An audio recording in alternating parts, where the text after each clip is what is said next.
Okay, I'm super excited because today's video is supposed to be about spring. Let's get outside.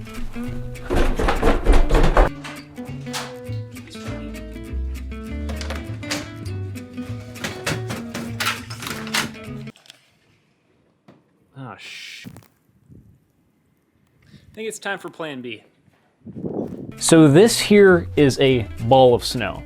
If I had a ball of liquid water the same size, this snow would contain 1/10 of the amount of liquid water as the same size volume of liquid water. So if I were to just like chuck this at my wall, it's not that big of a deal because it only contains 1/10 of the amount of liquid water, so that's not really that much water.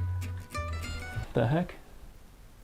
Around this time of year, everyone starts to hate snow. Groundhog Day marks the time of year when everybody wants spring to just magically happen, and any snow that falls after February 2nd is culturally unacceptable, albeit extremely likely. So today I want to remind you of the epic journey a single snowflake makes before it hits the ground, and hopefully that'll lessen your hatred of the current reality we're all facing. So, in order to get snow, we need to have moisture in the atmosphere. In order to get moisture in the atmosphere, you gotta have moisture on the ground. Luckily, the Earth is 71% water, so that part's kind of taken care of. Through evaporation, water vapor transfers from the Earth's surface to the atmosphere. In fact, at any given time, there's about 37.5 quadrillion gallons of water in the atmosphere, which is a lot. When warm, moist air rises in the atmosphere, it can condense into tiny liquid water droplets. We're talking thousands of feet up here. In this cloud of tiny water droplets, there are also other particles called cloud condensation nuclei, or CCN. CCN are mainly tiny hydrophobic salt particles abundant in the atmosphere because, like you, the Earth is incredibly salty. So, as these water droplets continue to rise, the average temperature of the atmosphere continues to drop. And as soon as it gets below freezing, they turn into ice. Right? Wrong. College is a scam, physics is wrong, the Earth is flat, the moon landing is fake. The reality is that tiny water droplets don't just spontaneously freeze once the temperature gets below 0 degrees. They become super cooled or liquid below freezing.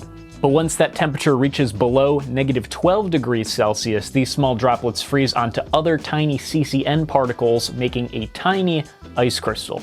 And something funny happens here. The water vapor in the air is then attracted to the jagged edges of the ice crystal, and it deposits itself onto the crystal as even more ice. This allows the crystal to grow and become heavier, and at some point that ice crystal begins to fall. As it falls into warmer atmosphere, so it collides with other super cold water droplets, which then freeze onto that crystal on contact. Because of the spiky nature of these dendrites, they often get tangled up with each other as they fall and form clumps of snowflakes.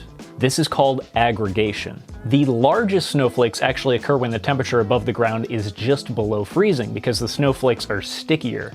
If the temperature is well below freezing, you'll actually end up with smaller flakes, and you can verify this for yourself next time it snows. Pay attention to the temperature, look at the size of snowflakes. It's a pretty cool correlation.